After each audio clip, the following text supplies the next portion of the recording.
It has been said that the universe itself is kind of the sum total of everything that can be known or is possible. It's infinite potential to be or infinite potential to not be. In kind of some of these esoteric, ancient esoteric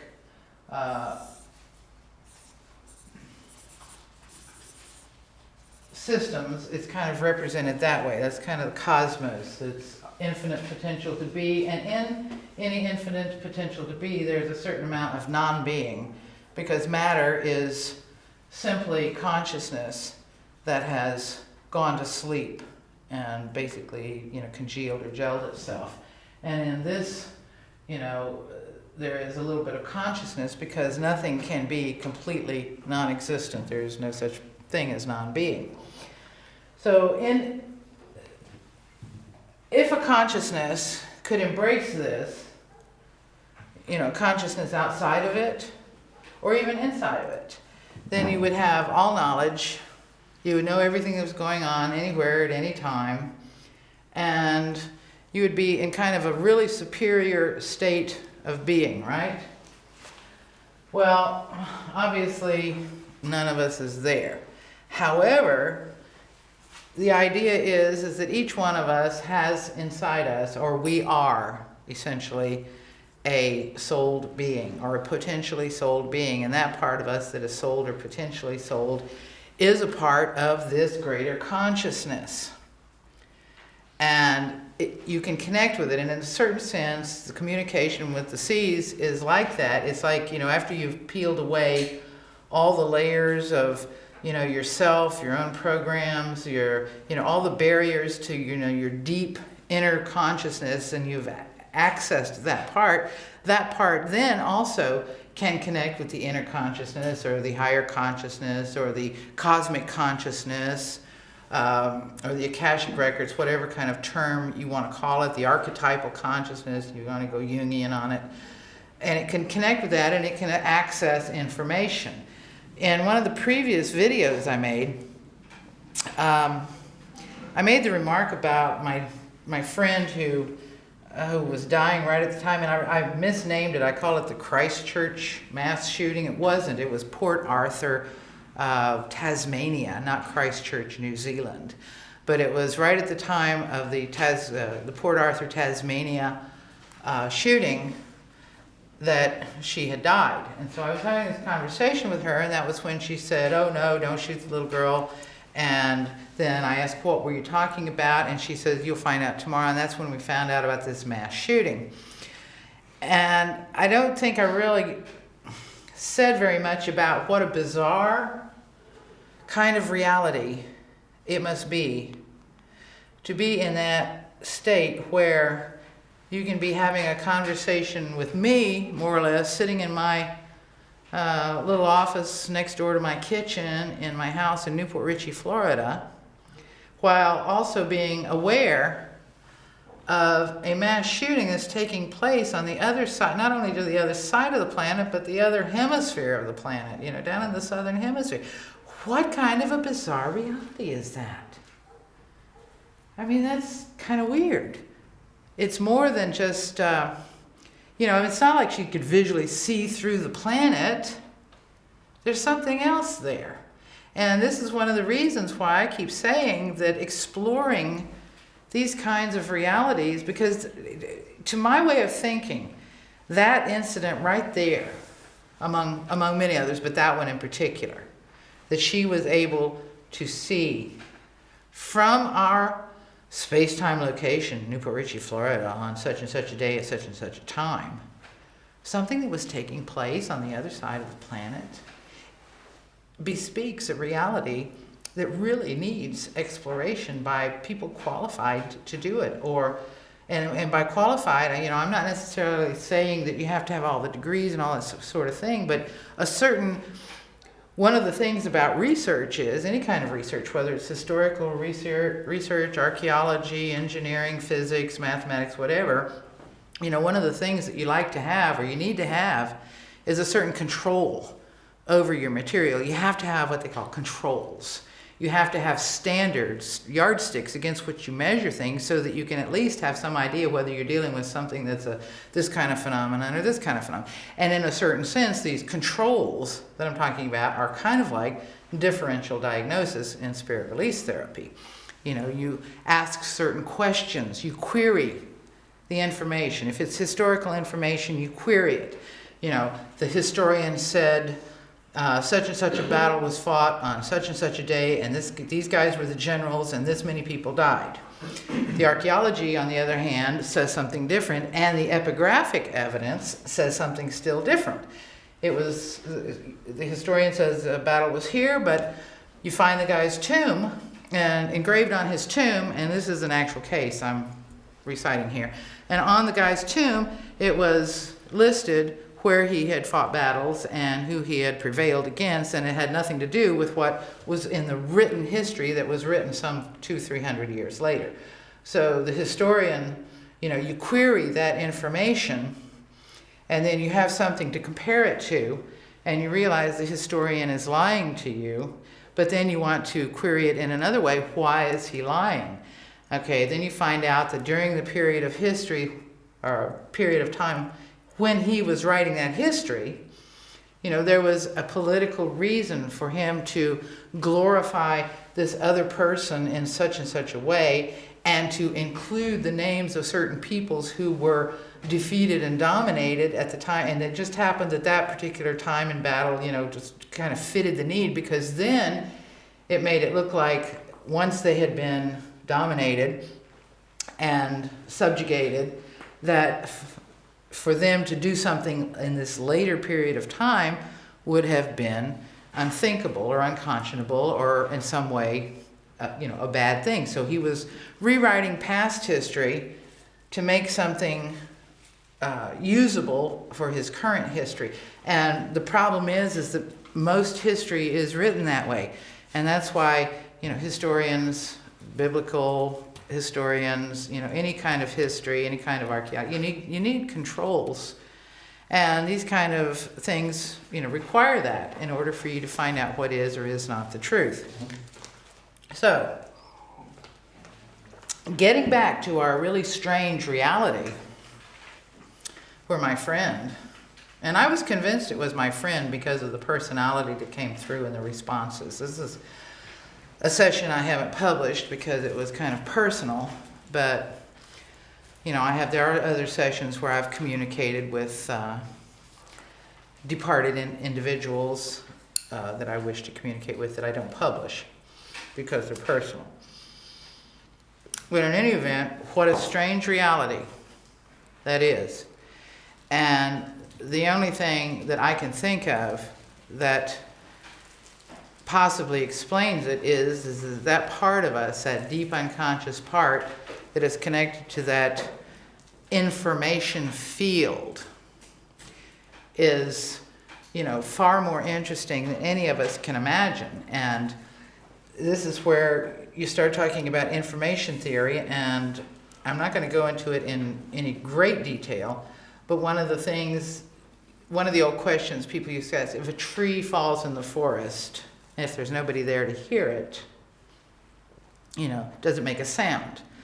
Well, when you start considering information theory, you ask the question a different way. It depends on how you define sound. If you define sound as, the impact of compressed waves in an atmosphere made by the falling on the tree on a human eardrum, you have to be very, very specific. If that's what you're defining as sound, then if there's no human available, no, it's not making a sound. However, sound is not really that tightly defined. Sound is fairly simply, compression waves in an atmosphere that move. So whether there is anybody there to hear them or not, they still exist. So yes, the tree does make a sound. And by the same token, if you have a book, do we have a book in here? Hand me a book. That book doesn't have words in it. That book has no information. Hand me that book. That's a good book. Okay. I like visual aids. I'm simple-minded sometimes. Here we have a book. This book has lots of words in it. Now, just suppose all of these words were in a language that I didn't understand. As it turns out, a lot of it's in English, a lot of it's in French. Do you think that the fact that I couldn't read it would mean that it didn't have information in it? No. It would still have information, even if I couldn't read it. And you know what? If this book were buried in the ground and dug up 20,000 years from now by some future archaeologist and nobody could decipher what it said, it would still have the same information in it that's in there. And it's a lot of information. So the point is that information exists even without there being a decoder. But that brings us to the point that for information to exist, you have the information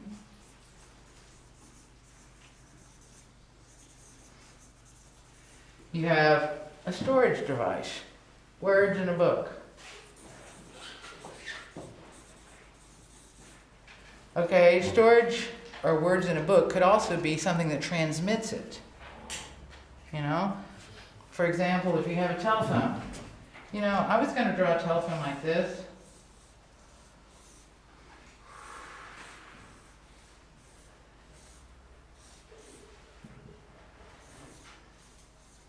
Would any of you have known that that was a telephone? Mm-hmm. Yeah. Only because you watched old movies.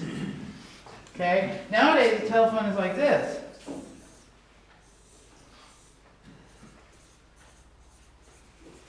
Huh? Okay, if I'm going to call somebody on the telephone, let's take the old-fashioned one, because that's simpler for me.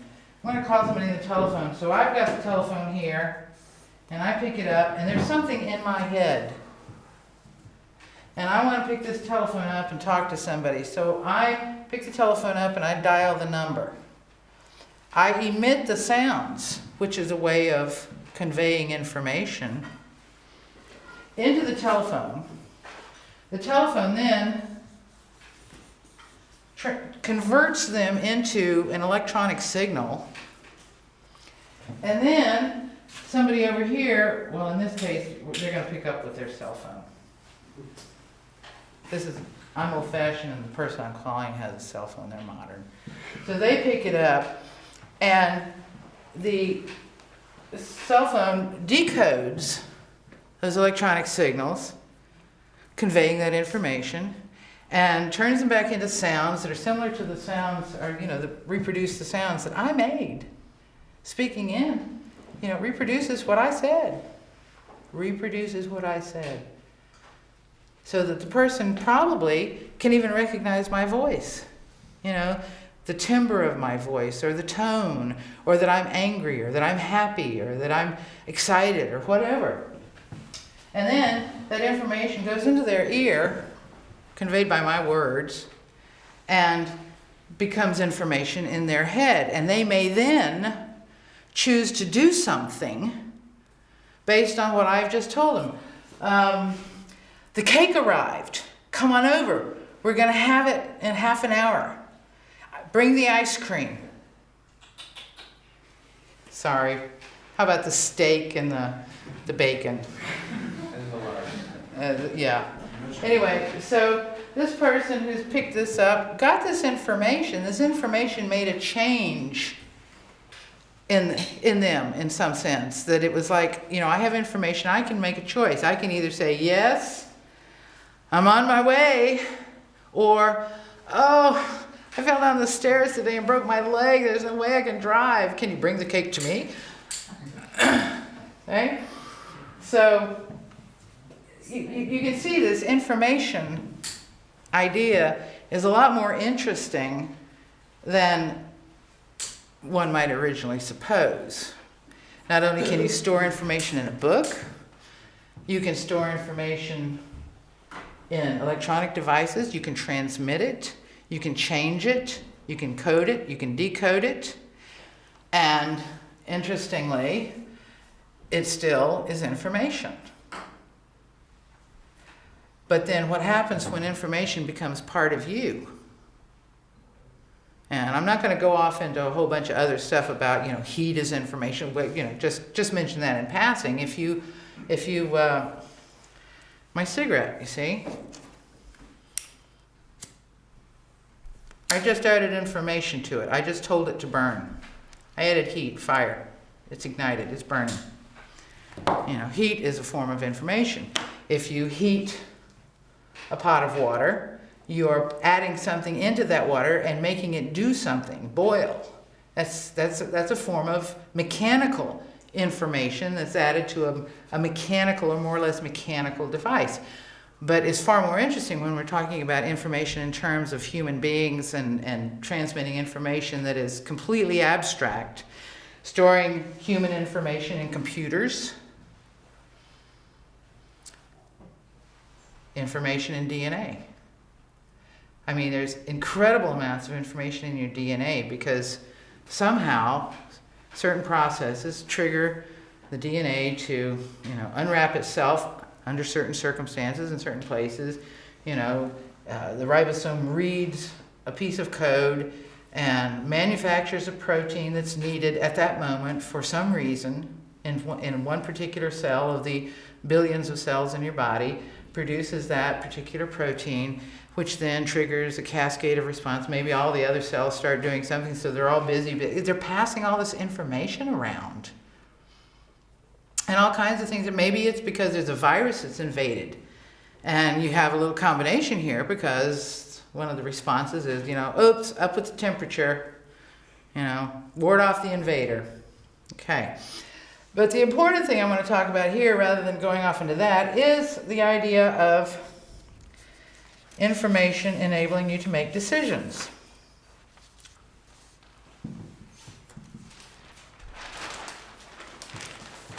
And let's not forget decoders. Because information is no good without a decoder. It's not just transmission because, we have this DNA, there's ribosomes in the body that can decode for certain purposes, but we cannot yet really actually read the DNA completely. Oh, they've sequenced the genome, they know a few things about it, but there is so much DNA. I mean, for all we know, there is a literal written message in our DNA that comes from a non-material realm from which ours receives its existence, that tells us all the secrets of the universe if we could just figure out how to read it. We don't know. Anyhow, I have this cute little graphic here. You have a person, because information is really kind of involved with the many worlds theory. Because you have a person here. Can everybody kind of see this?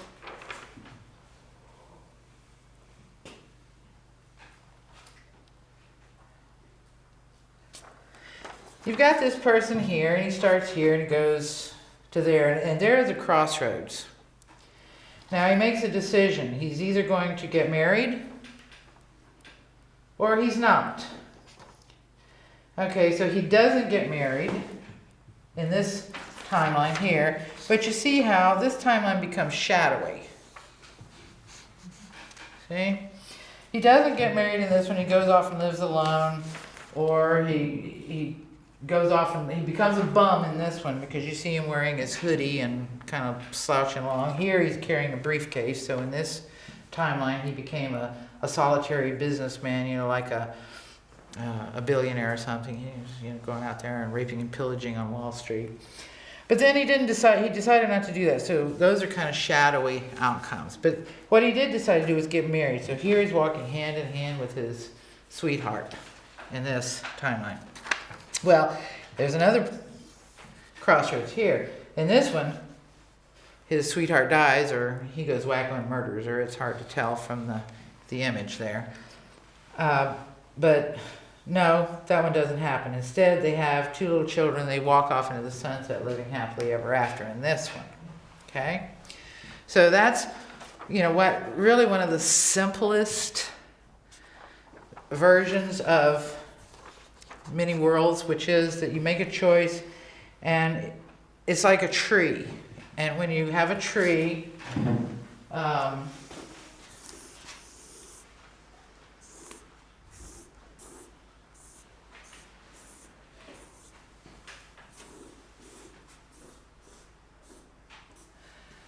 tree, kind of grows like that. And for some reason or another, if anybody pays attention to trees, you know that in just in the natural course of things, sometimes it'll grow this way, it'll branch off that way, and it'll have this branch too, but for some reason this one will die. And then this one will continue and branch off this way, and this one has 2 or 3.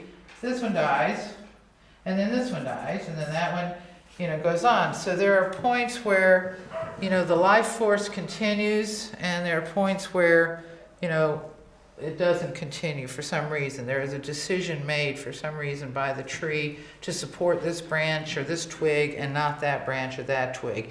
Sometimes those decisions are made because of external elements. Sometimes those decisions are made by people with a chainsaw and a pair of snippers.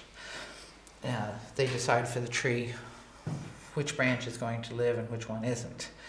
For all we know, there are beings in our cosmos who decide when and if we need to be pruned as a species, because each of us individually is just kind of like a cell in the tree. Okay? Here is another example of the way this kind of works. You have these possibilities,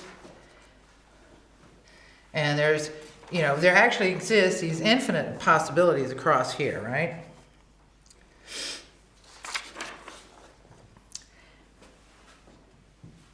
And you can actually, I think that the way to look at this would really be like this, because you start out here, and there's this, these different possibilities. You do several different things, and then this one gets the most juice or the most energy. So that one is the one that goes along. So maybe it's a question of the focus of consciousness, where you focus your consciousness. Which branch of the reality of your potential life experiences. And these are, potentials are infinite. I mean, this just shows a couple. But they really are kind of infinite, and at certain points, you can make certain decisions based on the information you have at the moment for one of these. And it's not necessarily, as we were discussing last night, that there's a pre-planned crossroads in your life where, it's been pre-planned between you and this person here that you're going to meet at such and such a time. I think that may be putting a little too much predestination into the matter, because, people this person here and this person here could be born on completely different sides of the planet. And it could depend entirely, maybe they didn't plan anything when they decided to be born. It's all a matter of choices and collinearity and moving into congruence with one another along a particular information path, rather than some kind of pre-planned thing. Look at this one. This is like a little snapshot of a series of worlds. Say these are all different realities. Okay? And they're adjacent, and say these are just moving down. Every instant the universe recreates itself. Now this one is one where they're talking about wormholes in our universe, but I think it's actually more useful for other reasons than that. Because if you think about it, each one of us being a wave-reading consciousness unit could be represented by one of these little circles here. And he's got them connected with these little passageways, kind of like wormholes. But I would say that our realities actually overlap in a slightly different way. That, here's my reality, here's my husband's reality, Here's our children's realities. See? And then he's got colleagues that he knows that I don't know, have never met. I've got old friends that I know that he's never met. You see, but they kind of overlap.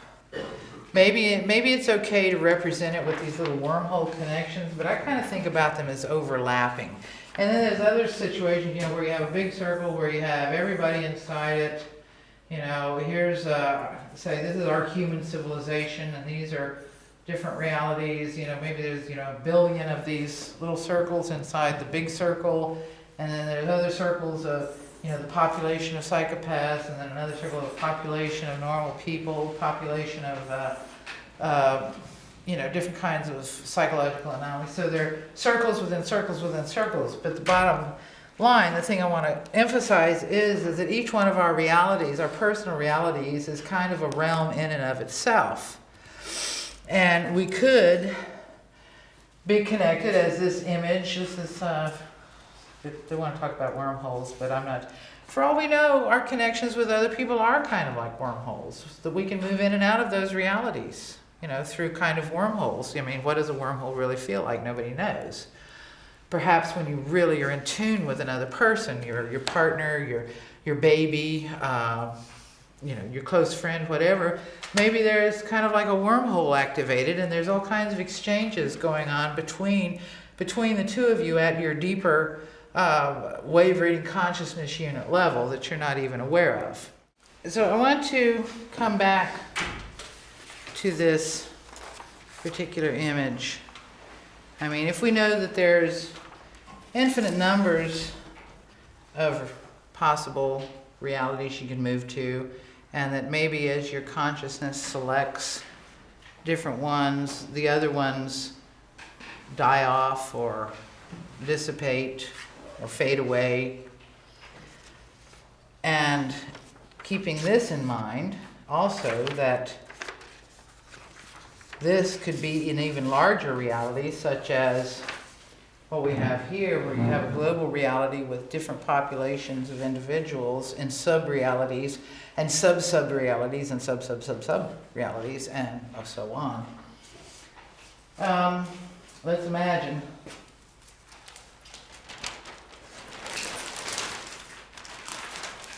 that right at this moment,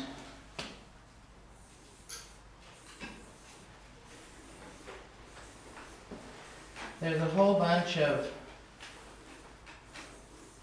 overlapping worlds, and these are planet Earths. And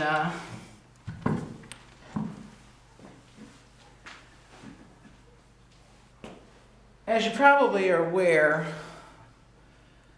apparently most of the people on planet Earth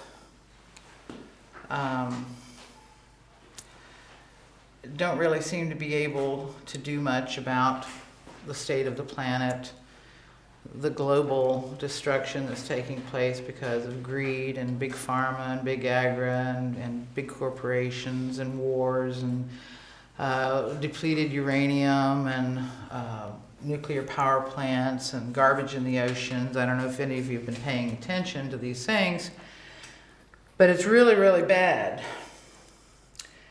And I don't see that there is much possibility for a good outcome on this world we're on right here, where we've got all of those conditions prevailing. I don't know about you, but you know, as a person who's spent most of their life studying and analyzing history, anytime there has been a pathological rulership, the only way it really changes is when another group of pathologicals comes along and they start having a war with each other, and then they use propaganda to move populations against one another, and one or the other may or may not get destroyed. What usually happens is, in any kind of situation where people are getting to that point where they're really destroying their environment, and it's happened before, somehow the cosmos doesn't like that, and it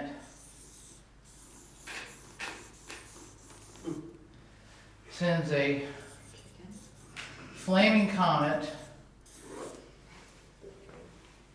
or a bunch of them, a bunch of small ones, maybe a big one, whatever, and kaboom, everybody gets knocked back to the Stone Age where, not only is the population seriously decimated, but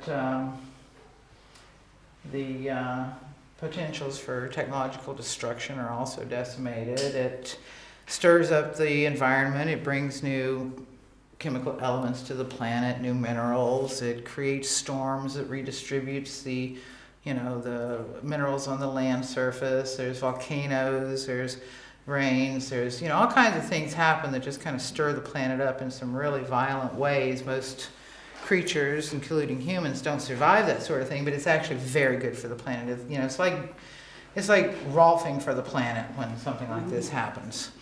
The planet really likes it. It really feels better afterwards, and it's rid of all those parasites. Okay?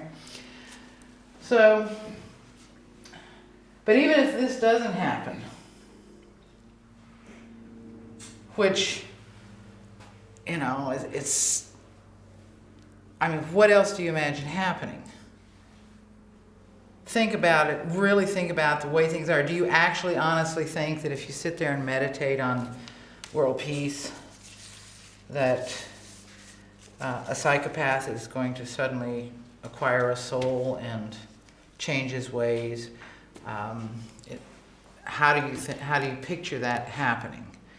People have been having world peace days since the 70s, and everything's just gotten worse.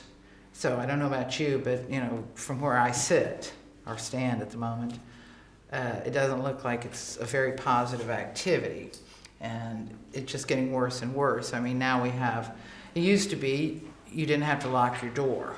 It used to be that you could walk up to a policeman and ask him to help you, and he was actually there to help you. He was your neighbor. You knew who he was.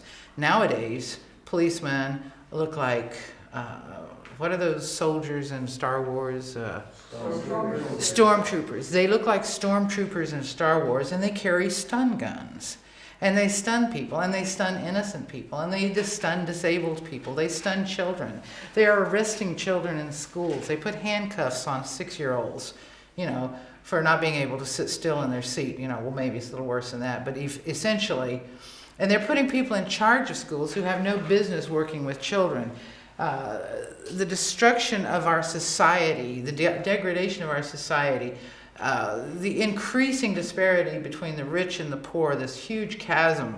And there are plenty of places where you can go and see that, the richest 1% have this much money and everybody else has like this much. This is 99% here, and this is 1%. And most of these, they don't even register. Okay? Where do you think it's going to go, honestly? At the very least, there's going to be a lot of starvation very, very soon. And a lot of people are going to be dying because whatever food the planet is able to produce under the present climatary change conditions, the rich people are going to get it. The people with power, the people with armies. And as what's his name in the movie V for Vendetta says, what happens when people without guns come up against people with guns? Usually the people without guns end up dead. So I don't know what your vision for the future is and what your delusion is if you think that you can just meditate on world peace and get there. It looks to me like, we're kind of at this point here, and this choice is being made, to becoming a bum. Or maybe it's at this point here where he murders his wife. Who knows? Things are not good. And what's going to happen is that human consciousness, if it gets really wiped out on this planet from starvation, from earthquakes, tsunamis, from disease, probably our biggest problem facing us is disease. Some kind of black death, with an 80% mortality rate. Our planet is not going to fare very well. So here we all are. How do you do anything? I mean, if meditating on world peace doesn't do it, what does do it? What can work? If anything. Is there anything? Well, maybe this world over here has a different outcome of these potential worlds. Maybe this one has a sunny future. Like that sun? But how do you get from this world to this one? Is it even possible? And if you did, how would you notice it? I mean, some people think that all they have to do is just think nice thoughts and be a good boy, and one day, you know, something is going to happen from outside the world, and it's going to translate it, you know, change the energies. Everybody's going to be uplifted into, you know, some other dimension of reality just automatically. But what if it doesn't work that way? What if what really works is this? Or this? Or this? What if some of the laws of physics, or the properties of physics, let me say, because I'm not sure we really know what the laws are. I mean, we know certain laws. We have theorems, we have postulates, we have lemmas, we have axioms. We have all of those things, and these things seem to work pretty well, and they seem to be pretty well defined, and it's pretty interesting, and we have some control over it, the way we have some control over historical research. So let's go with what we've got a probability on, okay? And let's assume that it is like this. And it's not just a question of whether or not you just drift along. I mean, this guy here, he was here, he had a choice to make. He could get married, or he could live alone. It's a really simple, basic choice. Okay, once he made the choice to live alone here, not get married, then he had another choice. You know, he could just go off and be a bum on Skid Row and drink his life away. I should have put a bottle in his hand here. Or he could get his briefcase and he could become a day trader on Wall Street and, you know, become a real marauder. But he didn't choose that. So over here, he chose to get married. He then had another choice. He could murder his wife, or she died of some disease, or they had children, lived happily ever after. But each one of these is a choice, and each choice is based on information, the information available to you. Now, if this person here, if he'd known that at this choice, he was going to become, you know, a lonely Skid Row bum in the streets in the future because he made some stupid choice, he didn't stop drinking, do you think he would have stopped drinking? Or if he went here and he knew that if they kept arguing and didn't get counseling, that he was going to end up killing his wife? Or if he didn't pay attention to her symptoms that she was complaining about and get her to a doctor, she was going to, you know, he's going to come home and find her dead one day? You know, if he'd had that information, you see how the information can make a difference in each of these situations? These are just kind of simple bits of information. So I'm talking about here information of that sort, but bigger. You know, information about yourself, your frequency, other people, information about how to move from this reality to this one.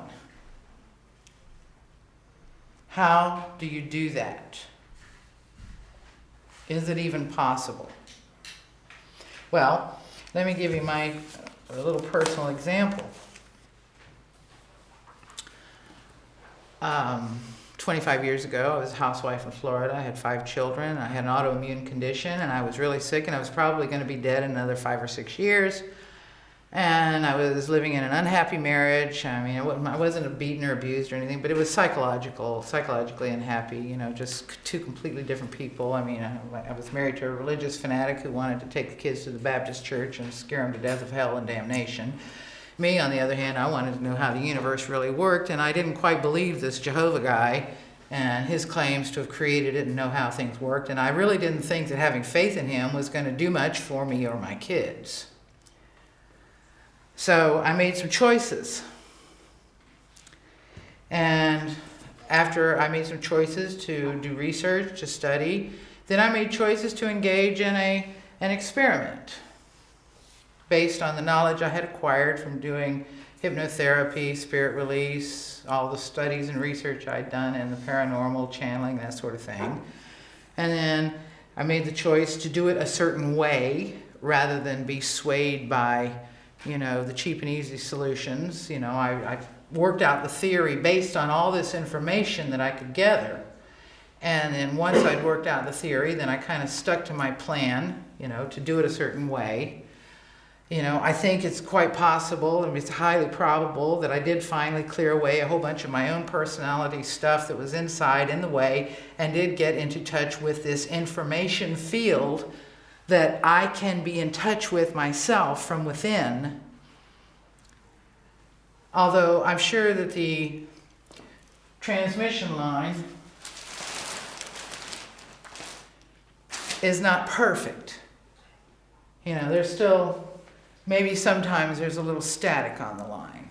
But, I called up the information field and said, and I figured out how to, what the number was, and I, figured out how to build the communication line, how to, get these things coded properly and do this stuff so that I could call up that information field and get an answer, get some information that comes back, and then how to decode it.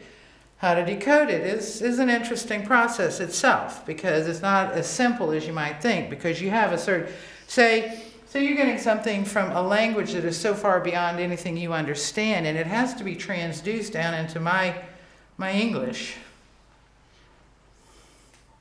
Okay, well, maybe it's kind of hard to translate cosmic concepts into English, but we do the best we can, and it seems to be an interesting experiment. So anyway, I did that. I was making choices all along the way, and then at a certain point I made a choice to live in truth.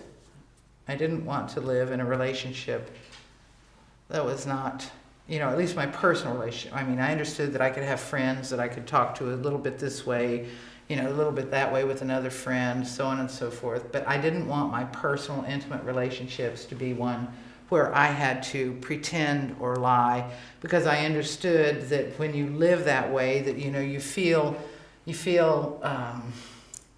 like everybody here feels. I'm not with my own kind. I want to be with somebody I can talk to. I want to be with somebody who understands what I'm talking about, who feels similarly to what I feel, because then you kind of lessen the problematical issues between giving information and to somebody else who is then able or not to decode it. Can they decode it? So I made that decision. That was like, one of these decision points here. I mean, my little drawing would be quite different, because I had these children attached to me, and I was basically choosing to go off this way, me and the kids. And shortly thereafter, within about a month, 2 months, maybe 3 months. Okay, within 3 months, I met my current husband. Now, an interesting thing my husband said to me after we got married was, he said, I had the feeling, or every once in a while I get this funny feeling that you created me, or I created you, and we both exist only because of these choices that were made. And that when you move from one reality to another, because I ended up on a completely different world. When I made the decision to start the SEAS experiment, I moved over to this world here. It was slightly adjacent, there was an overlap. Then when I made the decision to change the way my life was structured, which is what it really amounts to. I mean, it's not like people have to get divorced or something like that. That's not the point. The point is how your life is structured. If you don't necessarily talk to your wife or your husband all the time in the most, honest and intimate details, if they are not able to decode you, if you don't really share information via a wormhole like this, if it's okay with you, that's fine. It's okay. But anyway, when I decided to restructure my life, I moved to this world.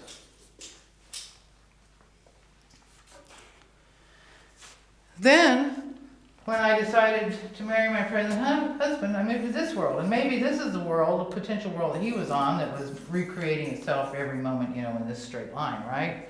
So my world, where I started out over here, suddenly came into conjunction with his, and then he felt like he was a completely new person with a whole new past and future, because before this connection was made, this was just a ghost possibility. Like these. Okay? Well, time went by and we did certain things. We decided to put our material on the website. That moved us to another world. We decided to remain firm when we came under attack instead of folding and just going away, packing up our tent and going home. That moved us to still another world. Every time we came to a decision, we were here and we had, or however many possibilities, we picked one. We'd go one way and then another. So you see, the point I'm trying to make is with each of these decisions, it was based on information we could gather. Each one took us to another world, another reality. And then what I've noticed now, for the past 10 years or so, and even this police investigation that we underwent and this fiscal audit, which we successfully navigated, and getting to the point where we are now, with, pretty much complete legal protection, a team of lawyers, looks out for us, not bad. Starting out as a woman with a hobby, 5 kids, and a dog and a cat. It's a different reality for me. It's completely different. Because I made these decisions. And I made these choices, and other people have made these choices. Every one of you here in this room has made choices that leads you to where you are at this moment in time. You're here, not somewhere else. Okay? And you make these decisions based on the best information you have. Now, one of the decisions, I'll give you an example, when we had this police investigation started because this complete nut job, decided that his wife or his partner who wanted to restructure her life wasn't to be allowed to do that. And therefore, he had to accuse us of influencing a weak-minded person, which was as far from the truth as anything could possibly be. But anyway,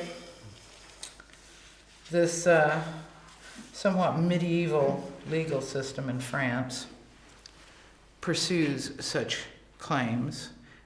I suppose if you had enough money to pay a lawyer in the U.S., they would pursue a similar claim there through the courts, but here it's just kind of automatic. You go to the police and you say, somebody influenced my girlfriend to want to leave me and she doesn't like me anymore, and you got to go fix it. You got to kill those people and then make her love me again. That's what he was basically saying. And never mind that he was a pervert, and I'm not going to say anything else. Anyway, we made the decision at that time that instead of folding up our tents and going home. And there have been 100 times throughout this whole process for the last 10, 15 years where we could have folded up our tents and just said, to heck with this. Who needs this kind of hassle? I mean, it has been an enormous hassle for years dealing with just absolute unbelievable assaults and attack and defamation and libel and slander and plagiarism and everything you could imagine. But every time for me it has been okay, well, this is the truth and that is a lie. Let me learn enough to navigate. And in this case, it was a question of getting the right lawyer. And the lawyer informs you of the law. And once you know the law, you know your position better, and then you can make your choices better, either go this way or go that way. So we did that. So as a consequence, we are now in a much better position. We also have this big website, sot.net, where we gather information about the whole planet all the time. We're continuously scanning the information about the planet. Because at some point in time, we may pick up that one little piece of information that's going to tell us it's time to do something this way or that way. Maybe it's time to shut down our website. Maybe it's time to move to Siberia. Maybe it's time to, run for president. Who knows? But each decision has taken us to a different reality. Now, what we think at this point is that when a group of people gathers together and they begin to gather knowledge and information, because of course when we went through this fiscal audit and we went through this, all of us had to work together to gather the knowledge to navigate through that, find the right attorney, get the thing taken care of. Now we know an awful lot about fiscal law. We know about fiduciary law. We know how to do a lot of things we didn't know how to do before, and that makes it possible for us to open these potentials up to all of you and to many other people. Because now we have an attorney who is ready, willing, and able to help us to do that. So if we have made our reality such that it is so that we have this hugely expanded view of the world, these piles of information that come into us all the time because we're always researching, always reading. And it has changed us individually and collectively.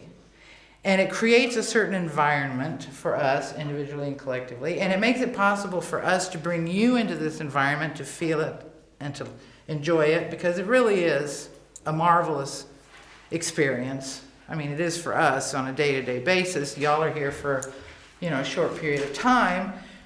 You could do it all the time if you wanted to, and if you made the decisions. But notice these decisions I'm talking about that are made with information that we gather. It's not always easy to gather the information. It's not always easy to apply it, because sometimes you have to make hard decisions. And I'll give you an example. Wayne Dwyer did a little talk once, and I listened to it, about his, he's kind of like a new agey type who talks about how you can become successful and get over your, erroneous zones or something. I don't even remember the titles of all his books, but he talks about how he became a success. And he's, of course, selling a program to make other people successful in life in one way or another. And the funny thing is that when he wrote his book, he was not a success until he did certain things that are not quite clearly explicated in the book. What he did was he got the book, he used all his money, got the book published, loaded all these boxes of books in the back of his station wagon, and started driving across country in the U.S. In every city he'd come to, he would contact all the radio stations in the city, and he would sell himself, basically, to get an interview on the radio to sell his book. So he did this across the whole United States with this, and he would go to bookstores. As soon as he'd have the interview on the radio, the night before, he would go to the bookstores in the town and say, I just happen to have the books. Would you like some copies? Because by this time, people are calling the bookstore asking, do you have copies of this book? Now, you see, he didn't become a success by thinking about it or wishful thinking. What he was doing was, it was a very crafty plan. That was really cunning. You go, you got the books, you create the excitement with the radio interview. And obviously he got told no a lot, but after he got told yes a few times, small radio station, they didn't have anything going on. Oh yeah, we'll talk to you. Create the demand for your product. Go to the places that sell the product, sell it to them, and then go to the next town and repeat, add water, rinse and repeat, or whatever, or mix and repeat. So this is how he did it. And he knew what he was doing. He had information. And he made decisions, and it was hard work, because I bet sleeping in his car, which he said he did, he was sleeping in his car. He didn't have much money after he paid to have his book printed. It was hard work. And he had to put himself out there. And everything we do is hard work. We have to put ourselves out there. I am out there all the time, a lightning rod, getting attacked by everything and everybody, so that I can protect all the people who are interested in our work. To give them the right to have access to it. Because if I wasn't taking that flack, we would have disappeared a long time ago if I hadn't made that choice. So when you make choices, and there are many other choices as I just described to you that I had to make, some of them were very hard, some of them were very painful. I mean, some of them amounted to me, getting in the station wagon with everything I owned, metaphorically speaking, and driving across country. So, now, if there were groups doing this, and those groups were creating small enclaves of the world you dream of.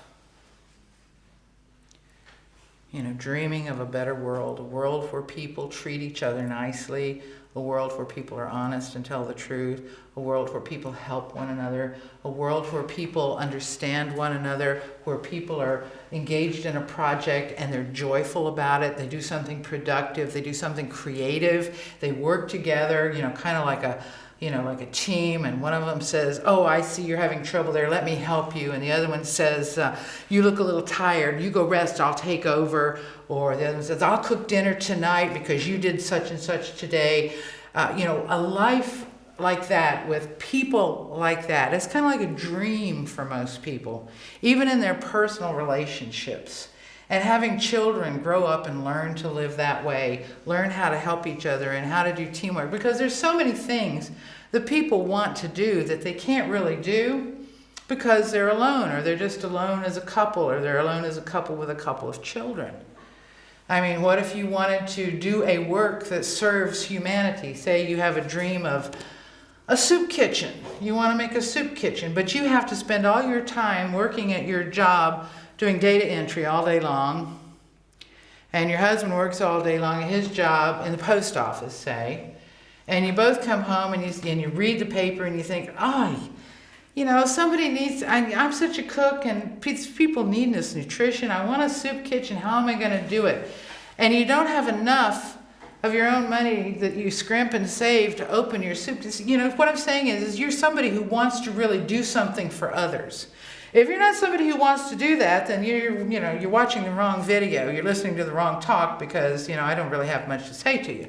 But if you really don't like the way the world is and you really do want to do something about it, there is a way to do it. But you have to do it as a group, because if there is the very probable, hypothetical, fourth density reality and fourth density beings who have access to really fantastic arrays of knowledge, because if fourth density is higher than, the astral plane that surrounds this planet, and my friend could see what was going on in Port Arthur, Tasmania, and talk to me at the same time, can you imagine what fourth density awareness must be like?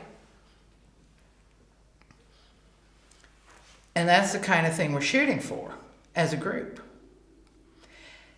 Because none of us individually, as a couple, even as 3 or 4 friends who get together, can equal that kind of awareness. Could any of us, if 4 of us sit together and we're just the best of friends and we just have a great time together, and we sit there and say, I want to know what's going on in Port Arthur, Tasmania right now. Let's sit here and think really hard.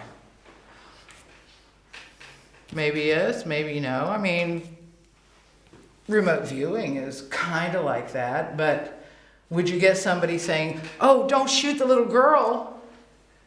You would just get some images, you draw some kind of picture, say, "Oh, it's a little something violent there. I feel hate, I hear loud noises, something, projectiles." And that's your remote viewing synopsis of the situation, but nothing like, don't shoot the little girl. So if that's astral awareness, what must fourth density awareness be like? And do we actually honestly think that we can outthink them unless we work as a group and pool our resources, pool our mental powers, pool our emotional powers, our mental blocking, all of those kinds of things? And that is, in essence, kind of what, because, you know, they've been throwing everything at us for how many years now? And the more people we acquired and the more aware we became and the more solid we became as a group and the more committed to each other we became, the less able they were to do anything, and the more we attracted the right people to help us to navigate through these things. So it's not like we are a fourth density being as a group necessarily, but we are actually growing because now we have, like I said, we have a couple of really cool lawyers who really like what we do. And they are really looking to help us with, and the addition of their knowledge and awareness to our pool of knowledge and awareness is just absolutely staggering, because, you know, a good lawyer who is a decent human being, and believe me, ours are, is a really smart person. They know law. So the point is, you can make choices. You can make decisions. You can start looking at things a certain way. And I'm not going to promise anybody anything. I don't swear by it.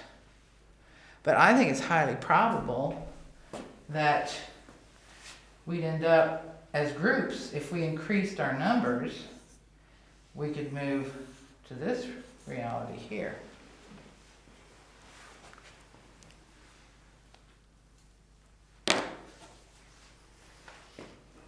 Obviously, when you move to a different reality, the past and future changes, just like it does in this. This one doesn't show the past so much changing as it shows the alternate realities fading away. But if you're dealing with, you know, these infinite potentials like this, it's not just the future that changes. The past also changes too, in certain respects. And how would it appear? And we were talking about this last night. How would it feel if you had that kind of a transition to another reality where everything changed? Would you forget about the reality that we were in a while ago, where the earth was about to destroy itself because of all the garbage in the ocean, the disparity between rich and poor, that, this, that, or the other thing? Or would it seem more natural? Would it be like, well, there were a few little spotty overhead commentary explosions. They just happened to, you know, vaporize nuclear power plants and garbage piles in the ocean, or some of the really nasty things. You know, there were some storms and tornadoes and earthquakes and some land turned over, and, you know, different things happened, but we're still here. Most of the people that liked that world and were not willing to make any choices or decisions to do anything about it, you know, they got the plague and they're all dead now. And here we are on this new world, you know, 40 days and 40 nights, metaphorically speaking, has gone by, and there's a rainbow in the sky.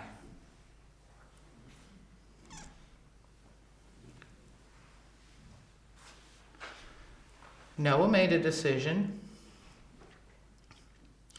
He built an ark. He watched the signs of the times. On a certain day, he said, it's time to go in the ark.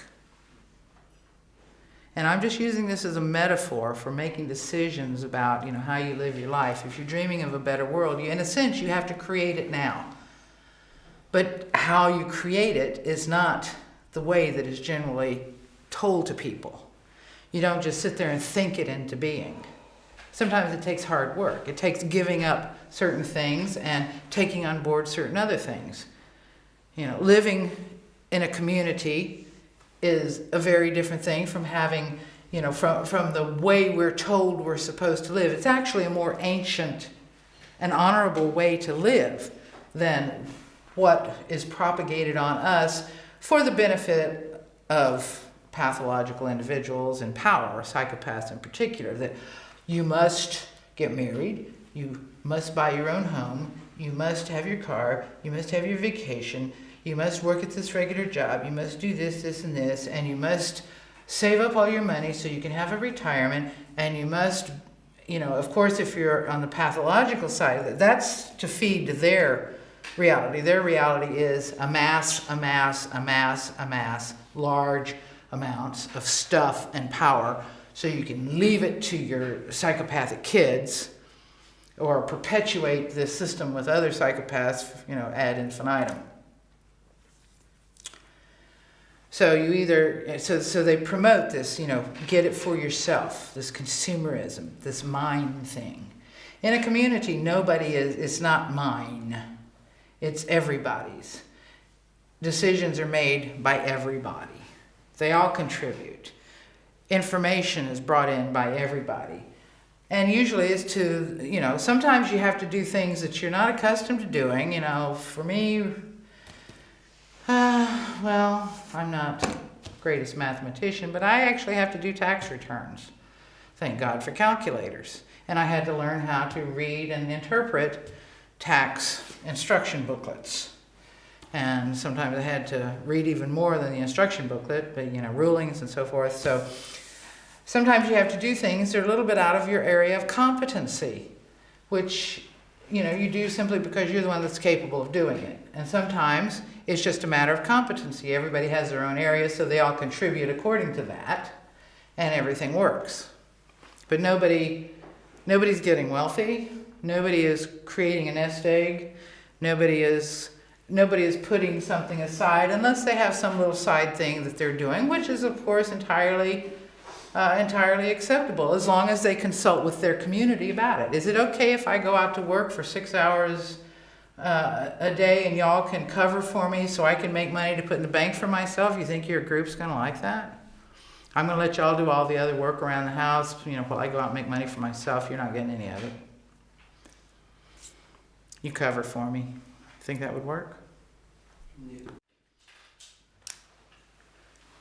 When you talked about changing your past, like your past in Florida, you still experienced it, but it's changed. How does that? Your interpretation of it, your understanding of it, because if I still was there, suppose I had stayed in that relationship and within a couple of years I ended up in the hospital, which is where I was going, and I was dying, and I looked back on my past, and all I would be able to see was my past being, one long series of, awful, miserable things that led to the next thing and the next miserable thing and and now I'm dying. It was all meaningless. However, when you take those experiences and you extract the lesson, the information from them, you decode what happened to you. Because everything carries information. And a miserable situation carries a lot of information. And one of the things that I like to say about myself is I'm a good learner. I don't usually make the same mistake twice, because if I make a mistake and it makes me feel really bad, or I suffer, or somebody else suffers for it, I sit there and I think about it, what message does that carry to me? Don't do thus and so again. And how do you know when thus and so is coming up? Well, remember, and you examine everything that happened about it, and you read the signs. So that's how your past changes, because in a sense it becomes meaningful.